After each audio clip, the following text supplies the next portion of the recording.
Thank you so much. I apologize for the delay. There's a bit of a hitch with the slides. Um, so thank you for this opportunity. What I'm going to do in next 20 minutes is talk to you about stem cell transplant as a curative option in thalassemia and what is my experience in India in Apollo Hospital. So this is my disclaimer slide.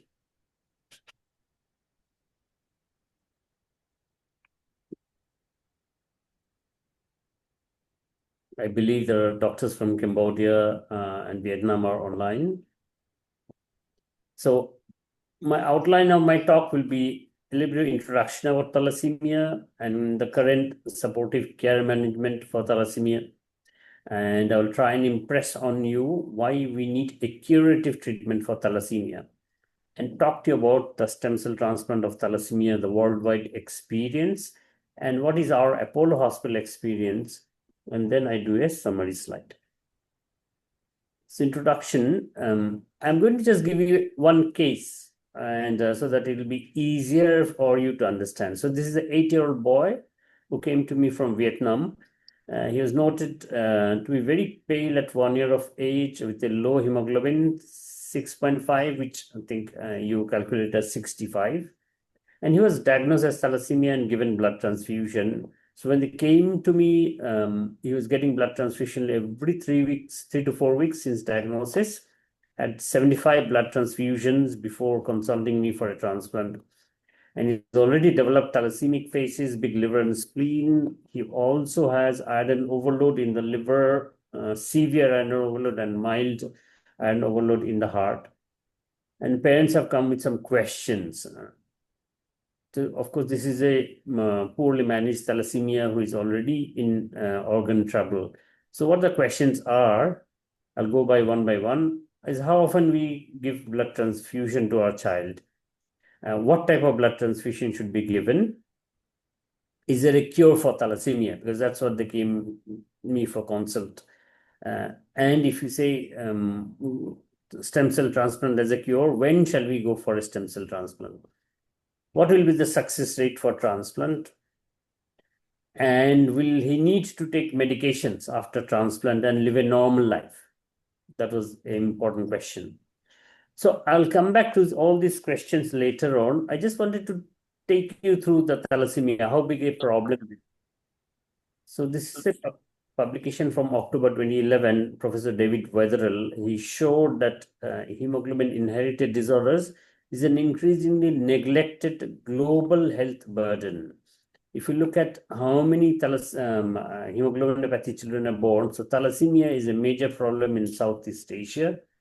If you calculate the beta thalassemia, major E beta thalassemia hemoglobin H disease, about 50,000 are being born every year who needs a regular blood transfusion.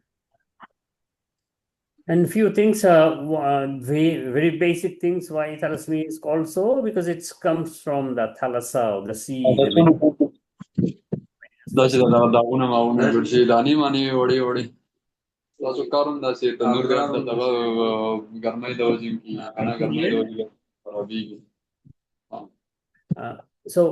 Overall, this is data from Wikipedia that almost 439,000 children are alive at any point with a severe disease, and the phenotype can be transfusion dependent or non-transfusion dependent. Severe thalassemias sometimes can be non-transfusion dependent, means they may not need transfusion every 3 or 4 weeks. And the genotype is also can be mixed. Most of them we see are of beta or beta-like, like E beta or beta thalassemia, and some can have alpha thalassemia mutation also. And as you know, the conventional management we think is just a blood transfusion and iron chelation, means removing iron when it's necessary. And the diagnostic investigation, how we diagnose thalassemia is of course, by clinical suspicion, and then you can do a specific test like electrophoresis or HPLC, and then genetic mutation study if necessary. And what is important in thalassemia is to identify the phenotype, means are they transfusion dependent or are the non-transfusion dependent. So transfusion dependent will be usually the homozygous beta thalassemia, sometimes the severe E beta thalassemia, and the hemoglobin BARTs, which is 4-gene deletion, is almost incompatible with life. So these are the transfusion dependent thalassemia, means these children will not survive unless they are getting blood transfusion regularly. There's another group which is called non-transfusion dependent thalassemia, means they also have both the genes, beta genes affected, or sometimes age disease, but they don't need very regular transfusion. They can be okay with every 3 or 4 months transfusion. So it's a transfusion-dependent thalassemia, which we are going to talk about today. So what is the current supportive management? I think you all know this, that we do blood transfusion. We try and keep the hemoglobin about 10 or 100, 10 gram per DL. But the blood should be leukodepleted, means the white cells should be removed, and microbiologically checked, means there should not be any hepatitis A, B, C, or HIV. And then when the iron builds up, you have to do iron chelation to remove the iron. The deferoxerox, desferrioxamine, deferriprone are the 3 common medications used. You also need to do endocrine investigations to make sure they're not deposited in the glands, and then the T2-star MRI to look at liver and heart iron overload. But the problem, if the child is managed well, well transfused and well iron chelated child should have a completely normal appearance. But that's very difficult to do.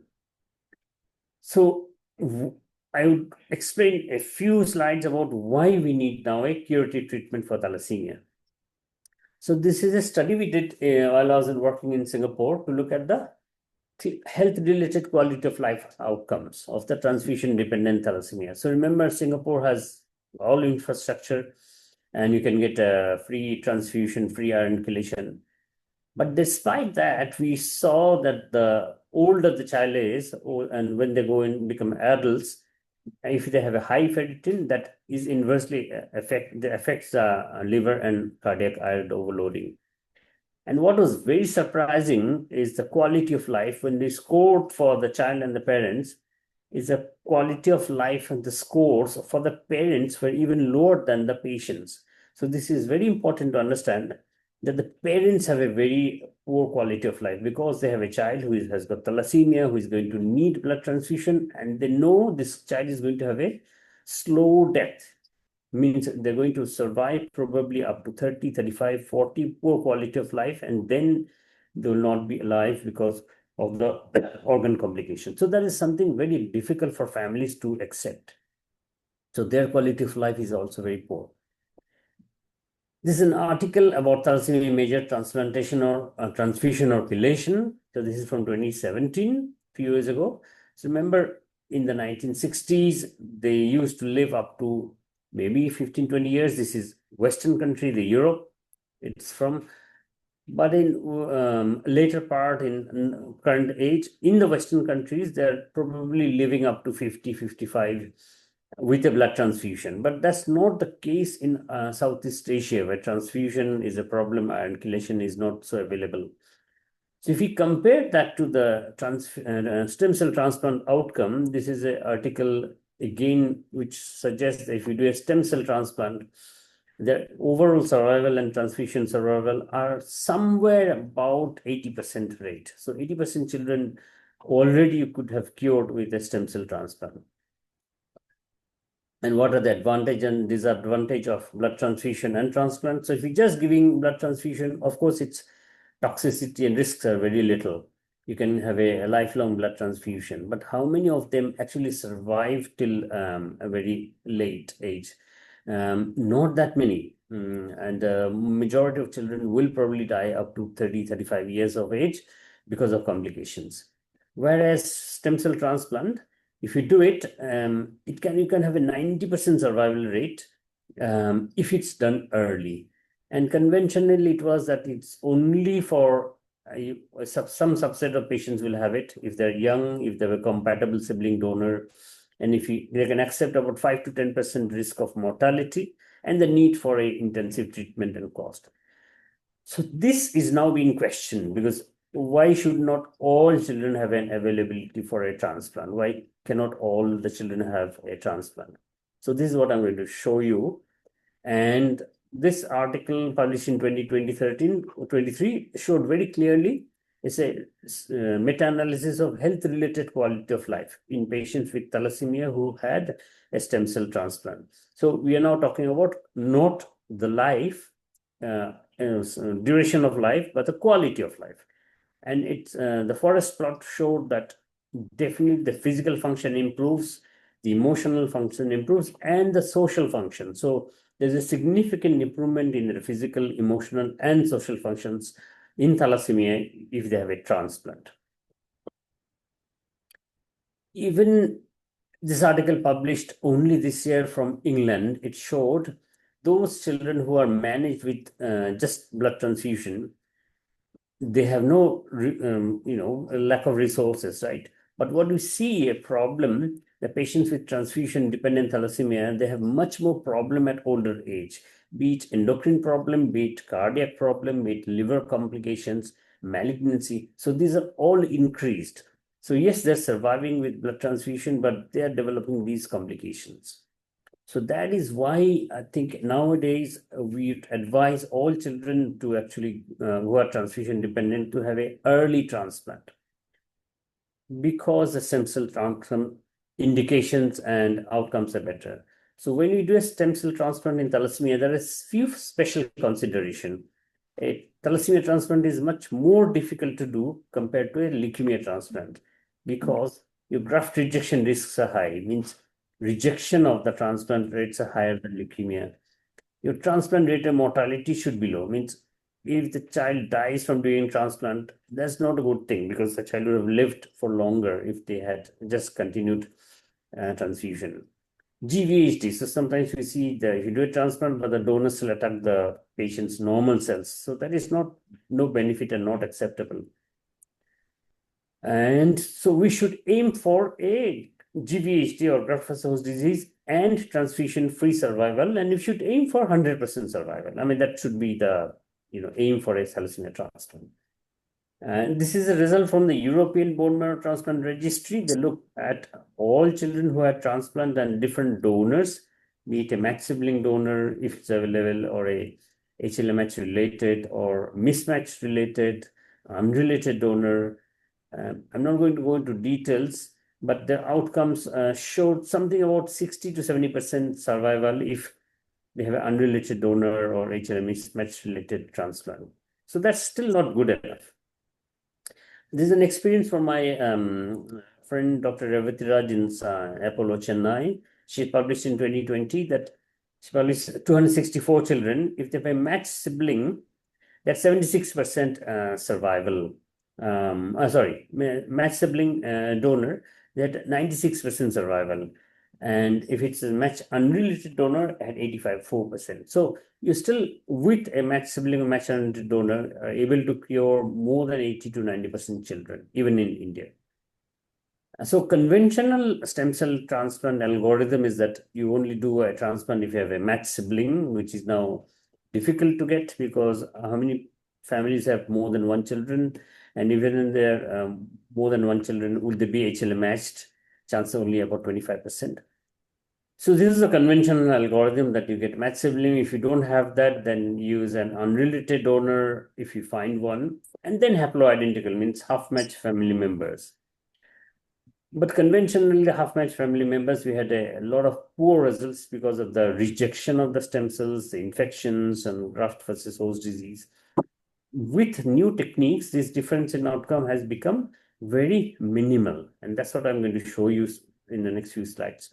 So Dr. Suratej Hongjeng from Thailand, he pioneered this technique of using haploidentical donor, means half-matched family members, be it a half-matched father or mother, or a half-matched sister or brother. So he gave 2 cycles of therapy we call pre-transplant immunosuppression, and then he did a transplant, and he had very excellent outcome in even the high-risk group. So initial cohort had only 31 children. They had overall survival of 95% and event-free survival of 94%, and that cohort continues.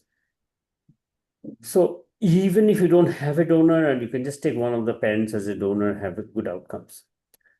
But question is, if you had a transplant using a parent, they have when you collect the stem cells, they have a lot of unnecessary cells. So can we only infuse the stem cells and other good cells? Yes, nowadays with the new machines, you can just select out the stem cells and select out the good immune cells by the use of these machines, Clinimex Plus and Clinimex Prodigy, and use that to collect the stem cells and other good cells. And so this is what we do when we do a transplant from a parent or a half-match family, brother or sister.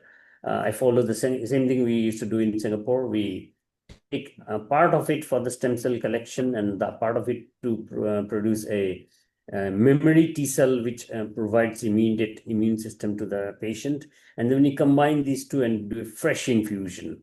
And then we can keep some cells for immune cells for later if necessary, frozen.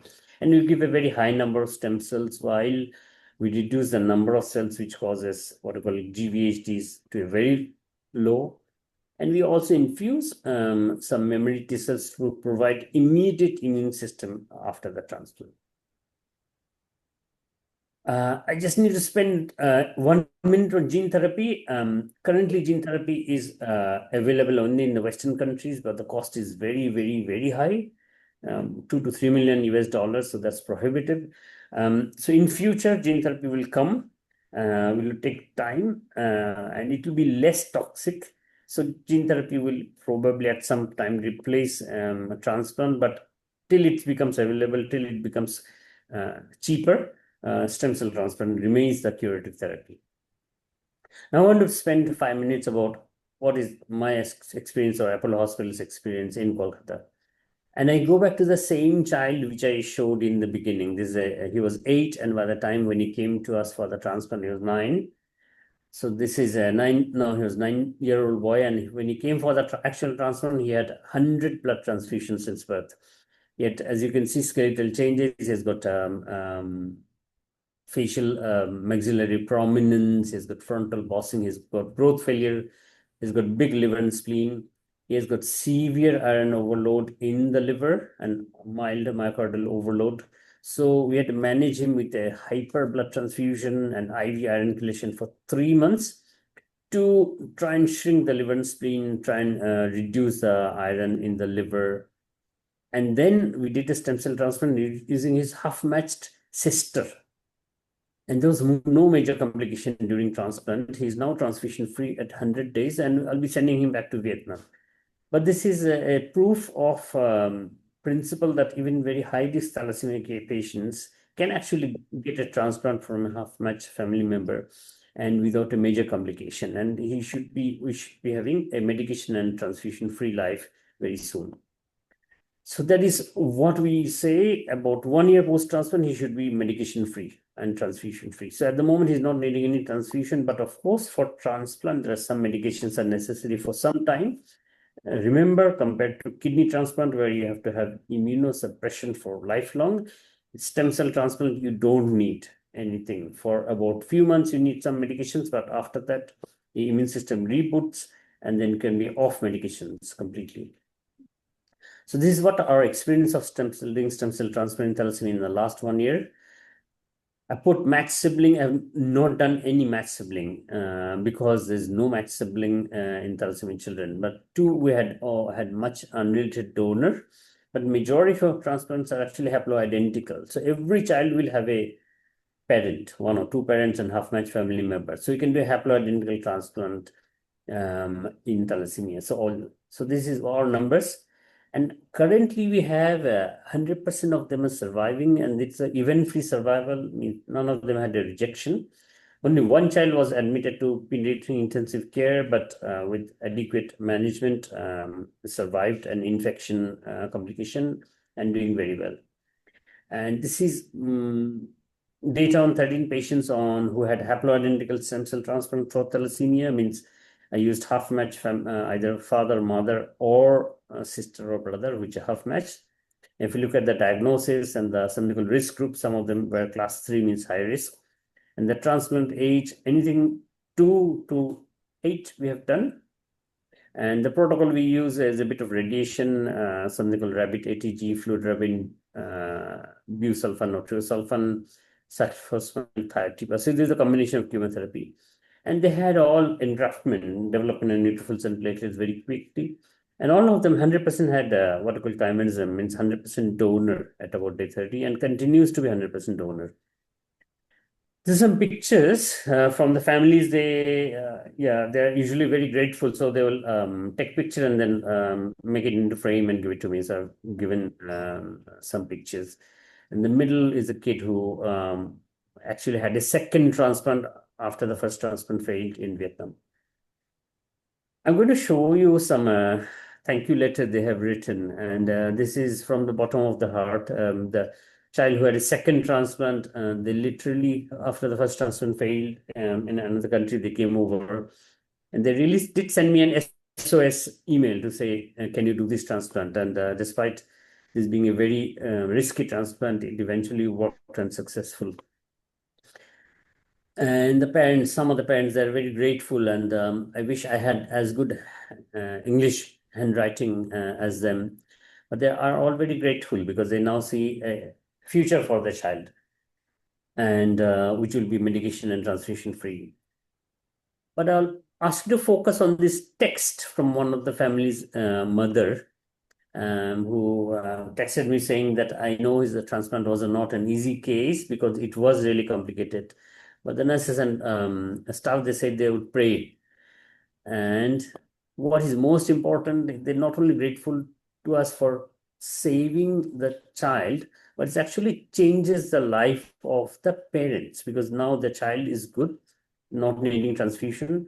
So they are also, the parents' life is also changed. So that is what is important.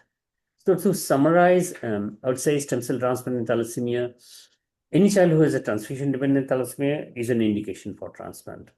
It's a very complicated process which needs expertise of multiple specialties. I alone as a doctor cannot do it. I need the help of an excellent blood bank, radiation oncology, pediatric subspecialty, especially the pediatric intensive care support, which is mandatory.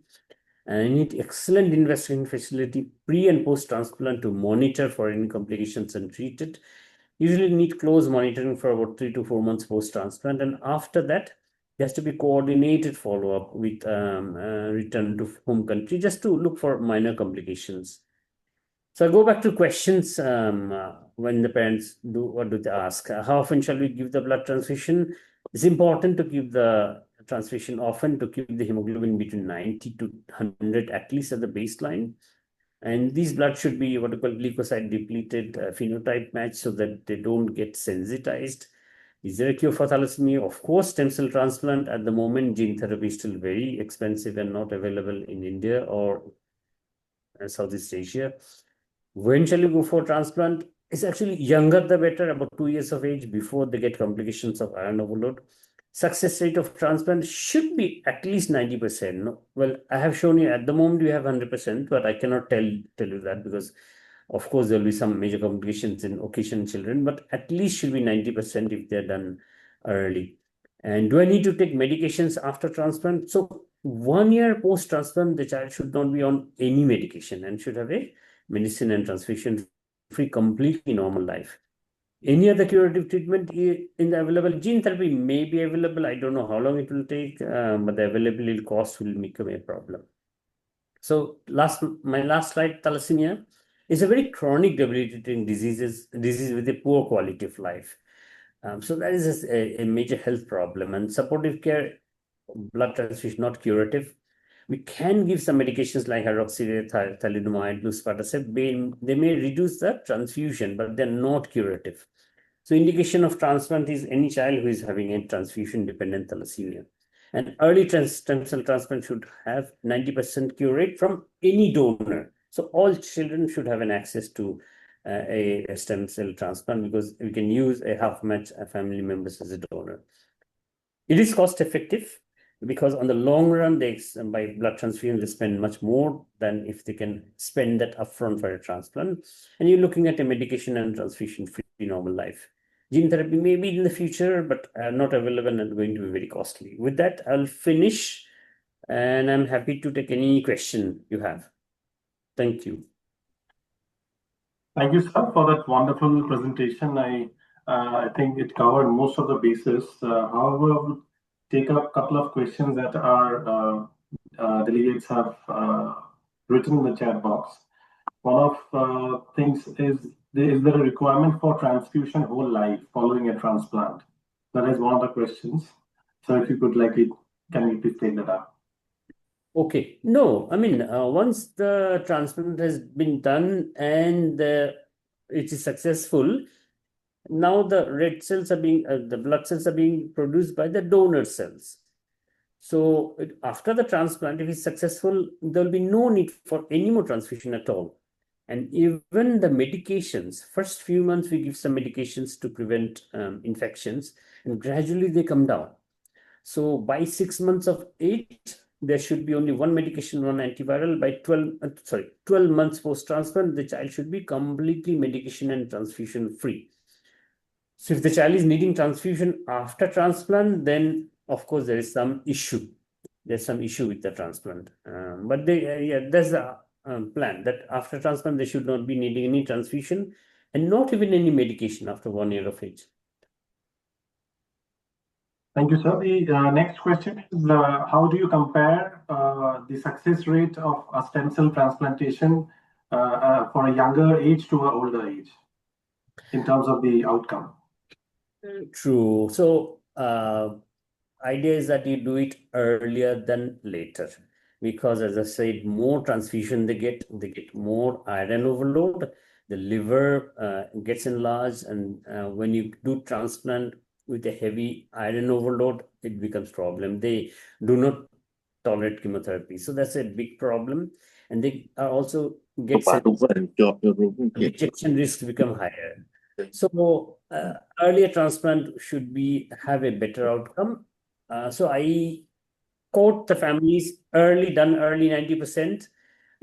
Later about 80-85%, that's what I quote, but I'm developing my own data, and so far we have not lost any child from thalassemia. And this has been my Singapore experience and also my Kolkata experience. So if you ask me, international data will say something about 80-90% cure rate. But if you done early, I think nowadays we can say about 90% cure rate. Thank you, sir. And the one last question, is there a way to prevent this disease? Yes. I mean, for this, every child should have a thalassemia screening because it's a carrier, so it's asymptomatic. So when both parents have a thalassemia carrier, then there's 25% chance of that their child would be a thalassemia, transfusion-dependent thalassemia. So still, I think universal thalassemia screening is not done in all countries, including India. Even in Singapore, when I practiced, it was not available. So that's one way of knowing if both parents have thalassemia or thalassemia carrier. And then if they're thalassemia carrier, then during the pregnancy, antenatally, you can do a Coriolis villus biopsy to see if the child is going to be a thalassemia major. And then the parents can decide whether they want to carry on the pregnancy or not. So preventable, of course, yes. But for that, you need to know if both the parents are thalassemia carrier or not. So before we wrap up, there's only one question. I think sir has already addressed that. One of our delegates has asked that if any donor can be used or only a family member. I think you've already taken up that in your presentation that you would prefer, obviously, haplo-identical donor. I don't prefer. It's just that because of the expertise, other centers are not doing haploidentical transplant, and I must say it's a new thing. So previously, if they have a matched sibling donor, then you get the transplant, but very few have a matched sibling. And then finding a match unrelated donor in the donor registry is also difficult.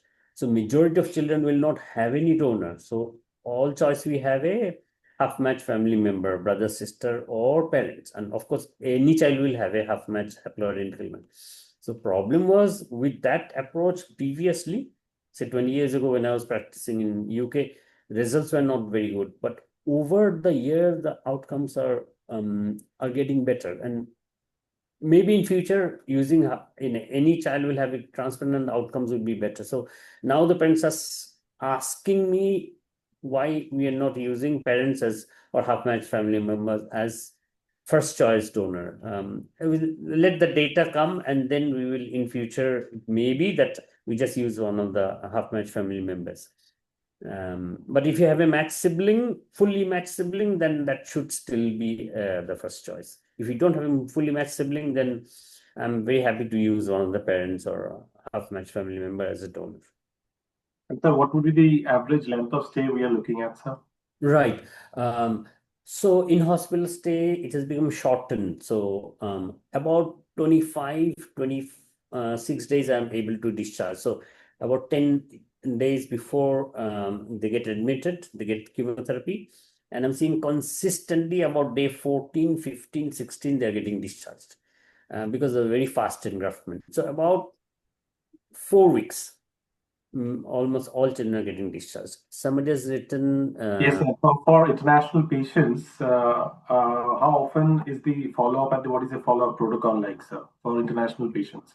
So I usually will keep them here for 3 months, make sure they're 100% donor and no major complication. And after that, I give them a detailed letter, and slowly I'm developing coordinations in Vietnam. Means I'm still a part of their pediatric oncology fellowship program. So I know many of them. So they are now continuing the follow-up in locally.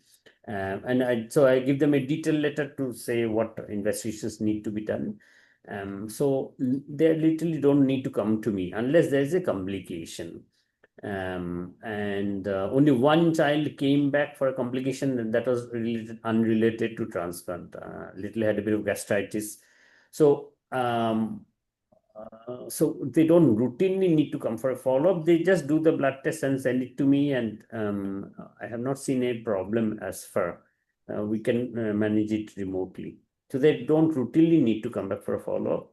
The local doctors can follow it up. But I need to, so I have some communication with them.